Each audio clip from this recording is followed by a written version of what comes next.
আসসালামু আলাইকুম লিসেনার্স। ওয়ালাইকুম সালাম। আশা করি সবাই ভালো আছেন। আজকে রাসেল ভাই যে ঘটনাটা আমি শেয়ার করব, ঘটনাটি ঘটেছিল সিঙ্গাপুরে, বাট যার সঙ্গে ঘটেছিল বা যিনি আমাকে বলেছেন মানে তার বাসা রাজবাড়ির বালিয়াকান্দি উপজেলাতে। তো ঘটনাটি আসলে যে আমাকে বলেছে তার নাম আব্দুল কাদের। তো তার বড় ভাইয়ের নাম হলো আব্দুল খালেক। ওই আব্দুল খালেক 2010 সালে উনি সিঙ্গাপুরে গিয়েছিলেন। তো সিঙ্গাপুরে উনি যেখানে কাজ করতে গিয়েছিলেন সেখানেই এই ঘটনাটি ঘটে। তো সেই ঘটনাটি আমি সরাসরি চলে যাব। তো রাসেল ভাই, সিঙ্গাপুরের বিষয়টা বলার আগে আমি কয়েকটা বিষয় বললে ঘটনার প্রেক্ষাপটটা আগে থেকে একটু লিসেনারদের বুঝতে সুবিধা হবে। সেটা হলো বেসিক্যালি সিঙ্গাপুরটা কিন্তু সেকেন্ড ওয়ার্ল্ড ওয়ারের সময় এটি জাপানিরা দখল করে নিয়েছিল, এবং জাপানিরা দখল করার পর সেখানে কিন্তু অনেকগুলো কনসেন্ট্রেশন ক্যাম্প তারা করেছিল। পুরো সিঙ্গাপুরে বিভিন্ন জায়গাতে কনসেন্ট্রেশন ক্যাম্প ছিল। আর কনসেন্ট্রেশন ক্যাম্প হচ্ছে সেই ক্যাম্প যেখানে যুদ্ধবন্দীদেরকে ধরে নিয়ে অকথ্য নির্যাতন করা হতো। তো পরবর্তীতে যখন মিত্রবাহিনী মানে অ্যালাইড ফোর্সেস এর সোলজাররা যখন সিঙ্গাপুর দখল করে নেয়, তখন কনসেন্ট্রেশন ক্যাম্প থেকে বন্দীদেরকে মুক্ত করা হয়। আর রাসেল ভাই, আর একটা বিষয় সেটা হলো জাপানি কিছু শব্দ রয়েছে, যেমন হাসনাহেনা, রিক্সা, হারিকিরি। এই হারিকিরি অর্থ হচ্ছে, এটা জাপানি শব্দ, সেটা হলো যে জাপানি সোলজাররা বা কোন নাগরিকরা যদি শত্রুপক্ষের আগমন দেখে, তারা তাদের হাতে আত্মসমর্পণ না করে তারা ধারালো একটা কোনো অস্ত্র দিয়ে নিজেরা সুইসাইড করে। এটাকে জাপানি শব্দে হারিকিরি বলা হয়। তো দেখা গেল যে কনসেন্ট্রেশন ক্যাম্প থেকে একজনও জাপানি সোলজারদেরকে জীবন্ত গ্রেফতার করতে পারেনি অ্যালাইড ফোর্সেস এর সোলজাররা, মানে মিত্রবাহিনীর সোলজাররা। তো সেখানে তারা বিভিন্ন কনসেন্ট্রেশন ক্যাম্পে এইভাবেই তারা মারা গিয়েছিলেন আর কি।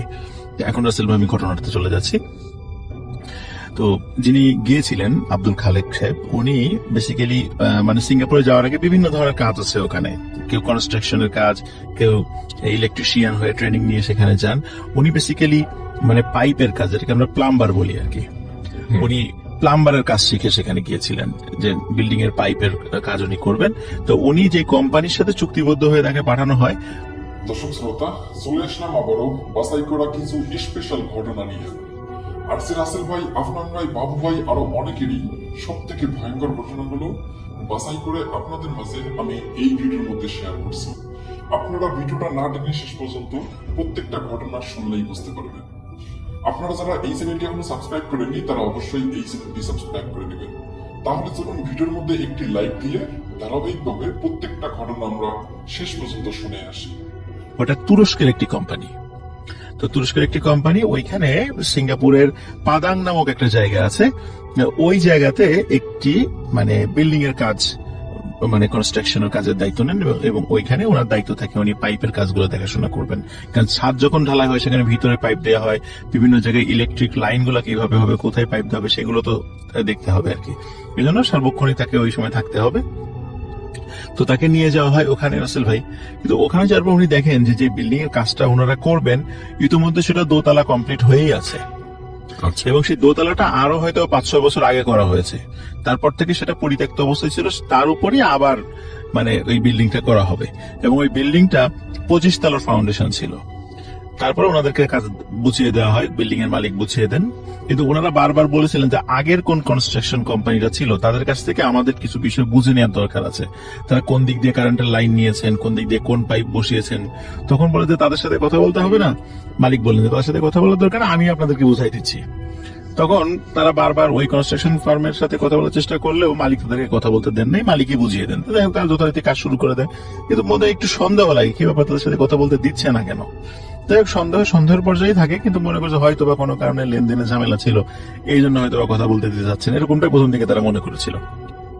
তো আসলে ভাই, কাজটা যখন শুরু হয়, তো প্রথম 2 দিন 3 দিন কাজে কোনো সমস্যা হচ্ছিল না। বেসিক্যালি রাসেল ভাই, ওখানে কাজের জন্য 150 জন লোক কাজ করতো, মানে 24 আওয়ার্স কাজ চলতো, মানে 3 8 24, 8 ঘন্টা করে 50 জন করে কাজ কন্টিনিউ। মানে এইসব কথা ছিল যে 6 মাসের মধ্যে 25 তলার, মানে 25 তলা না, 10 তলার কাজটা মানে শেষ করে দিতে, পরে আবার পরবর্তী ধাপে আবার তারা করবে এই কনস্ট্রাকশনের, মানে এইভাবে চুক্তিটা ছিল। কাজটা যখন শুরু হওয়ার পর মানে দেখা গেল যে রাতের বেলা সাধারণত কাজের যারা দায়িত্বে থাকে ঠিক রাতের মানে শিফট অনুযায়ী যখন হয়তো বা কারো সপ্তাহে হয়তো বা একবার বা দুইবার সুযোগ আসে, বা সাধারণত দুইবার সুযোগ আছে রাতের বেলা কাজ করার আর কি, ওই শিফটিং হিসাবে আর কি। তো রাতের বেলা কাজ করতে গেলে রাসেল ভাই কিছু বিপত্তি দেখা গেল।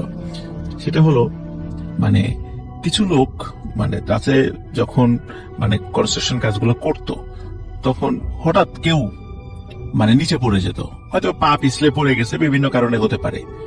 পড়ে গিয়ে আসলে ভাই এমন জায়গায় পড়তো মানে কনস্ট্রাকশনের কাজে আমরা দেখেছি রড গুলো কিন্তু খাড়া খাড়া করা থাকে, একদম রডের উপরে গিয়ে পড়তো এবং খুব বিভৎসভাবে মারা যেত।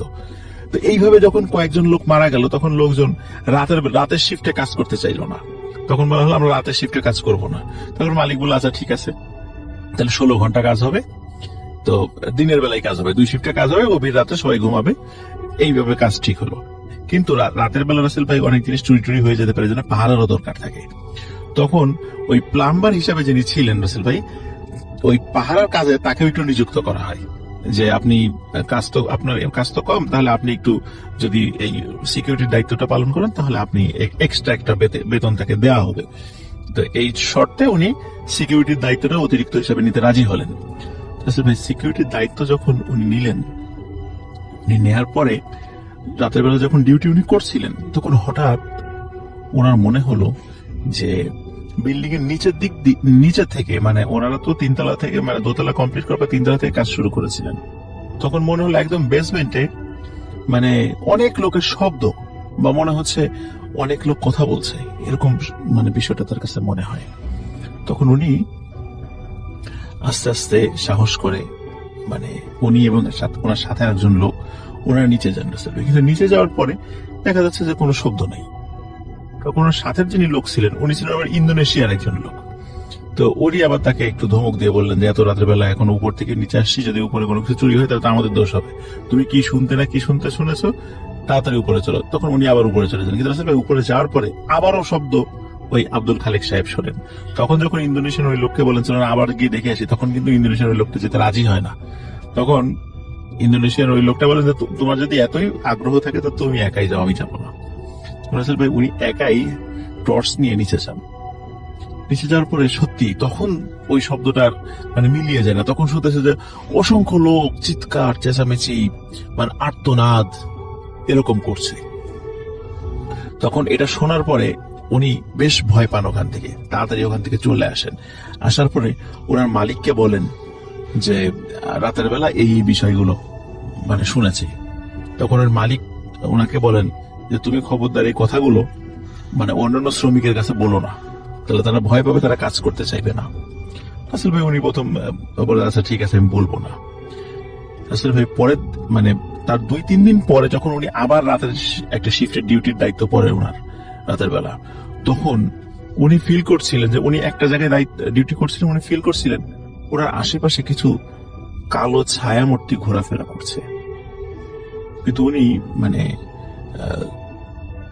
মানে উনি চিন্তা করলেন যে এটা কি হতে পারে, ওনার কি মনের ভুল, রাত্রে ডিউটি করছে হয়তো মনের ভুল হতে পারে, ওনারা টেনশন করেন বাড়ি দেশের বাড়ি নিয়ে, হয়তো ভুল হতে পারে, এটা উনি প্রথম ভুল ভেবে উড়িয়ে দিচ্ছিলেন। কিন্তু মনে হলো যে কে যেন ওনার কানের কাছে এসে ফিস ফিস করে বলছেন যে গো গো গো মানে চলে যাও এরকম কথা বলছেন। তো উনি সেটাতেও কোনো গুরুত্ব দেন না শুরুর দিকে। এরপরে রাসেল ভাই বেশ কিছু লোক যারাই রাতের বেলা ডিউটি করে তারাই কানা ঘোষা করে যে রাতের বেলা তারা কিছু শুনতে পায়, মানে কোনো মানুষের উপস্থিতি বা কারো উপস্থিতি তারা টের পায় সেখানে। তো এরপরে মানে এই কথাগুলো যখন একে একে চারদিকে চতুর্দিকে ছড়িয়ে পড়ে যে হ্যাঁ রাতের বেলা এখানে ভুতুরে কিছু শোনা যায়, এবং এই কিছু মানুষ যে মারা গিয়েছিল কিছুদিন আগে হয়তোবা রাতের বেলা কাজ করার সময় ওরা এই টাইপের কোনো কিছু দেখে ভয় পেয়েছিল, সবার মধ্যে এই টাইপের কথা শুরু হয়ে যায়, অনেকে কাজ ছেড়ে দিয়ে চলে যেতে চায়। তখন মালিক তাদেরকে অনেক বুঝিয়ে শুনিয়ে বলে যে এগুলা কিছু না, এটা এমনিতেই হয়েছে অ্যাক্সিডেন্ট, আবার বুঝিয়ে শুনে রাখে। আসলে সর্বশেষ আব্দুল খালিক ভাইয়ের সাথে যে ঘটনাটা ঘটেছিল সেটা হলো উনি আবার যখন রাতের বেলা ডিউটি করছিলেন তখন আবার নিচ থেকে প্রচুর আর্তনাদ।